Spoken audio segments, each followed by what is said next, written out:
Does the Charlotte Mason curriculum prepare students to live and work in today's STEM-focused world? Once again, we believe Charlotte Mason was ahead of her time and gives children not just the education they need, but the one they deserve. Join us in this episode to look at the big picture of science and nature study in a Charlotte Mason education. Did summer pass by too quickly? Do you find yourself longing for a way to reconnect as a family and rekindle the joy of learning together? Each August, families from around the country gather in Central Illinois for the Charlotte Mason Family Camp, a one-of-a-kind week where parents and children live out the principles of a Charlotte Mason education side by side. Whether you're new to homeschooling, seasoned in Charlotte Mason education, or simply craving meaningful family rhythms, Charlotte Mason Family Camp offers inspiring conversations, nature study, fellowship, and activities for every age. There is plenty of time for rest as well. Days begin with morning prayers, unfold with nature walks and journaling, discussions of living books, hands-on occupations, shared meals, and meaningful conversations with like-minded families. Evenings bring folk dancing, bonfires under the stars, hay rack rides, music, and the kind of memories you and your children will carry for years. It's more than a camp. It's a chance to slow down, rediscover wonder, build lasting friendships, and grow together as a family. Come rest, learn, and grow on the prairie. Learn more at cmpeoria.com/familycamp. This episode is brought to you by Sabbath Mood Homeschool. I'm Nicole Williams, your co-host here at A Delectable Education and the creator of a Charlotte Mason-aligned science and nature study curriculum. Discover how easy and joyful science can be at sabbathmoodhomeschool.com. Welcome to A Delectable Education, the podcast that spreads the feast of the Charlotte Mason method. I'm Emily Kaiser, and I'm here with Liz Cottrell And Nicole Williams. We're kicking off season 12 by diving into science and nature study. So as we work through this season of the podcast, just in last season, we invite you to read along with us out of chapter 10 of Charlotte Mason's An Essay Toward a Philosophy of Education, her 6th volume. And we have a reading schedule you can find in the show notes to follow along with us and really dig into everything she says about these subjects. So the first thing we like to consider is why this subject in the first place. So why science and nature study? It's pretty integral in a Charlotte Mason education, but why is it important? And should we still include it in today's? I mean, it seems silly to even say, do we include science for our children? But just to look at its place in the whole curriculum and why Charlotte Mason felt like it was an important field of study. Charlotte Mason's goal for every child's education was for them to build relationships in as many directions with as many things that they encounter in the world around them. So the very first relationships a child forms are really the seeds of their science education. Mm-hmm. Observing, naming, experimenting, and deducing are all as natural to persons as breathing. So from infancy, Charlotte Mason exhorts us to go outside with our children, so they can explore and get to know the world around them. And then as they grow, they add to their vocabulary and they begin to not just understand the what they're seeing, but the why behind their observations. So in appropriate developmental stages, the knowledge of the universe is open to them in their science lessons. And they learn loads of scientific information because they've already built relationships with many things around them that they've directly observed. So nature study and science, we believe, are essential to a child's education. They cultivate the habit of attention by looking closely at even small things around them. They help develop their curiosity and wonder about the world around them. They also provide opportunity for mental training and reasoning. Charlotte Mason said the power to classify, discriminate, and distinguish between things that differ is amongst the highest faculties of the human intellect, and no opportunity to cultivate it should be let slip.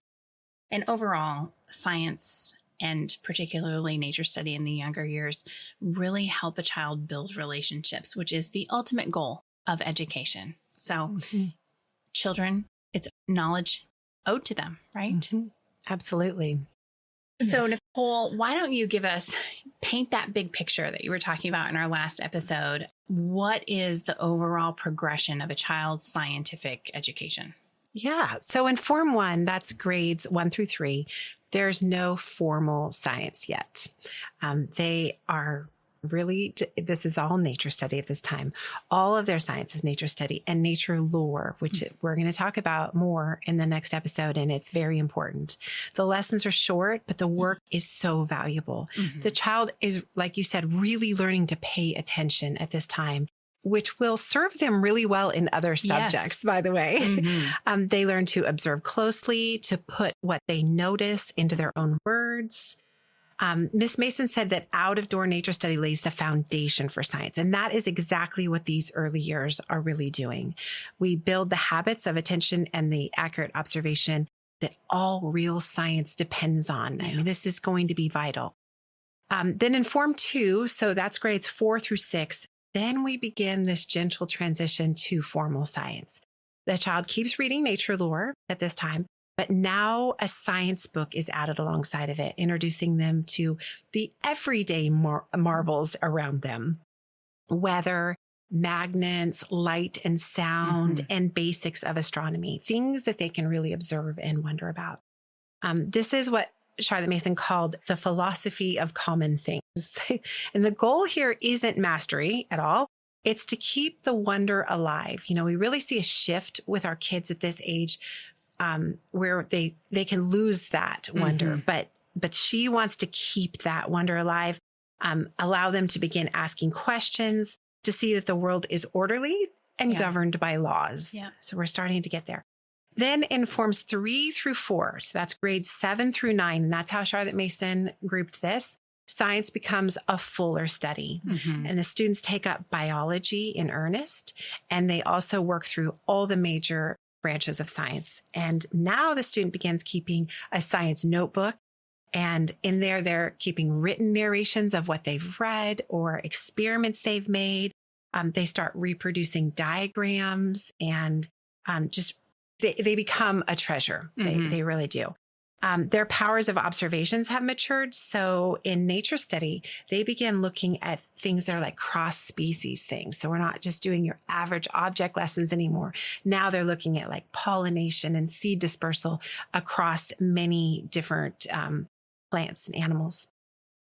Then by Forms 5 and 6, so that's grades 10 through 12, students are studying the 4 core sciences by this time: biology, chemistry, physics, and earth science every year. And nature study matures into ecology, so the study of a whole biome at this point and how living things interact within it. And the work is really preparing them to step into life as people who can read about scientific discoveries and ask sensible questions about it and weigh the evidence for themselves.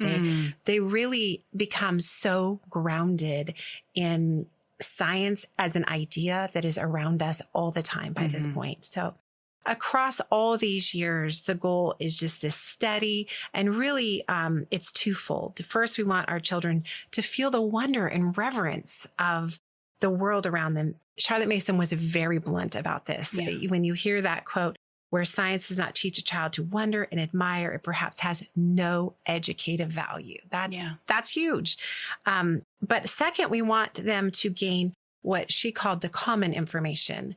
And this is really what we would call scientific literacy today.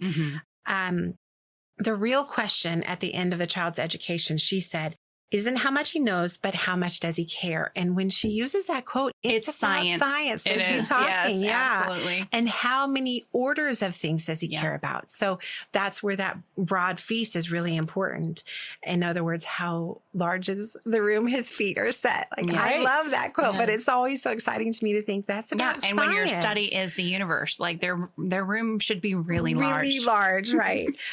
Illimitable, actually. It's a pretty big room. Yeah. So we are aiming at this the whole way through. A student who spent years observing, reading living books, narrating experiments, who walk into adulthood with both a sense of awe and the ability to think clearly about the scientific questions of their time. Yeah. So important.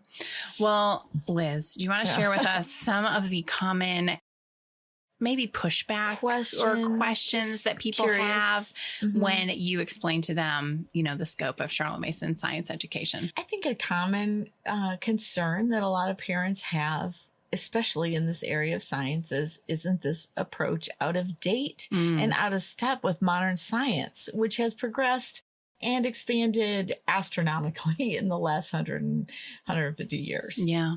And I would say, yes, science has increased knowledge and scope exponentially. But all learning begins with the basic information that Nicole was just talking about, the foundational, general, concrete, simple ideas before building on those with more detailed specifics. And observation is the most fundamental aspect of Charlotte Mason approach to science. She encourages attention, as Emily was saying, and inspires wonder in the children, and the questions that are raised in the science reading and exploration just spur them on to investigate things. Another common concern is, how can children get the most up-to-date information when they read older living books on science subjects? And you guys ever heard this before? Yeah, and I would say they don't have to read older, but they do need to read living books, and that is sometimes the harder thing, is to find a more in-depth science book that is not a textbook. Where we're not just presenting information, because she said that older books that's been pre-digested for us. Yes, or written by 100 people. She said that these books, when a lot of these scientific discoveries were new, Nicole was just pointing this out to me, and it was fresh information, so they were very inspired, and the enthusiasm comes through. Those authors knew what was developing, and the narrative style that these books are written in, Charlotte Mason said, made retention much greater. And since then, of course, we have developed much more micro and macro knowledge, right? A lot has been added, but they still need that basic understanding to go on later to learn those more specific things. Right now, in the formative years of their early schooling in science, we're trying to build their appetite and their delight for the subject. It's kind of like we read poetry to children to catch their attention and increase their delight in it long before they ever analyze it. And we cannot skip past introductory information in the science field. You have to start at the beginning to understand all those really high level theories and practices. Yeah. So. And I think like what you were just saying, Nicole, about it building on the common information, that scientific literacy, if children can care about that, then they can attach and go on and use a textbook in later years, like in college or whatever. Exactly. And they have that passion and understanding. I can read really dry books about something I'm interested in because I've already built that relationship, right? And I'm just thinking of a great example is John McPhee's Annals of a Lost World. When he started that series, which became kind of his magnum opus, like the through line of his career, he thought he was going to write an article on, crossing the North American continent on I-80. But he was doing it at a time when plate tectonic theory, it went from had never been proposed when he started that series to he ends. And it was like now the accepted way. And I think about it kind of almost like the Copernican revolution of like what they had to do to figure out, Kepler's planetary motion, and the hard things. Like that's what geosynclines, I cannot understand. How did they think this happened before, right? Yeah. It just is much more simple and all encompassing. And just his passion as he went through and really worked with geologists. You see the field developing at that time, but he's on a journey. Like it's a living book. He was there. It was exciting. And then he brings it to bear for us that we can understand this whole shift in geology. And then we care about it. So then I actually have had conversations about what were geosynclines and with my brother-in-law, who's a geologist, very, very crazy, but because I had that connection from reading a living book. And so not all the books that are best are the old ones, but they are still good. Many of them. Yeah. They're invaluable for instilling curiosity for the most part. And children want to know about the most basic things in life anyway, when they're young. And their curiosity should increase over the years. And let's be honest, we cannot know about everything in science, but we have to begin somewhere. And then sort of related to what we've been saying here is a lot of people are concerned. They want their children to be in the best STEM programs because that's where they think the most advanced knowledge is. And I just want to remind us all that Charlotte Mason's method helps achieve critical thinking in the sciences, but life is huge. The world is big, and our children need to be in contact with all kinds of knowledge. Science needs to be kept in balance. So I would even say that Charlotte Mason didn't skimp on the amount of time or the amount of material that she gave to students in the science category. That it is second only to foreign language, I think, all of language. If you take all the languages together, that's the only thing that takes more time. Well, and when you think about it, she lived at dictation, a time, copyright, all of the languages.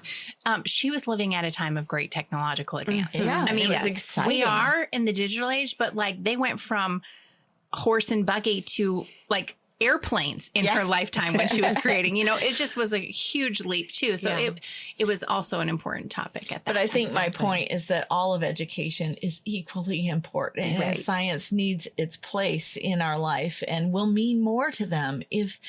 Some of the best modern scientists, books that I've read in the last year, I cannot believe how much they quote the classics, poetry, music. What was that interview of the man who was a scientist, but he became a poet? He lives in Ireland or White, I think. Yes. Yeah. And just, we see the best scientists need to not just be scientists. Right. Walter Lewin has a whole chapter in the very end of his book on his real love of his life, which is not physics, which is abstract art. And he has a whole collection of it. It was just, so yes. And I mean, just think of Michelangelo, or Leonardo. Leonardo da Vinci was a scientist and an artist. Yes. So, Yep. Okay. Well, we will be right back. How do you narrate music? How do you connect with classical music using more than just imagination? How do you teach musical ideas through composer study if you aren't even musical? This is what I wondered when I started using Miss Mason's philosophy 15 years ago. And it's what led me to research her designs for composer study and create Tilbury Table Composer Study Guides. These downloadable guides are complete with everything you need for a term's worth of well-rounded composer study lessons. Each guide contains a biography, historical and musical information, narration suggestions, as well as links and QR codes to each piece of music. Tilbury Table Composer Study Guides are excellent for all forms and are designed so you can use as much or as little to fit your family's needs. Let me help you prepare your feast. Grab the guide you need, ready to serve, from my table to yours at tilburytable.etsy.com. We're so glad you joined us for this discussion of science lessons across a child's education today. Please join us next time as we zoom in to look at what these lessons look like for the youngest children. If you benefited from this conversation, please like and subscribe. We hope our discussion serves to equip and encourage you as we seek to explain the Charlotte Mason method. You can find the show notes in the video description or by visiting adelectableeducation.com/episodes. There you'll find the links and quotes we mentioned in today's episode. We are so grateful for our loyal Patreon supporters who help make this show possible. If you'd like to partner with us in our work here at A Delectable Education, you can join our Patreon community and receive exclusive and early content as our thank you for your monthly support. Find out more at patreon.com/adelectableeducation. Thank you for joining us today. We'll see you next time.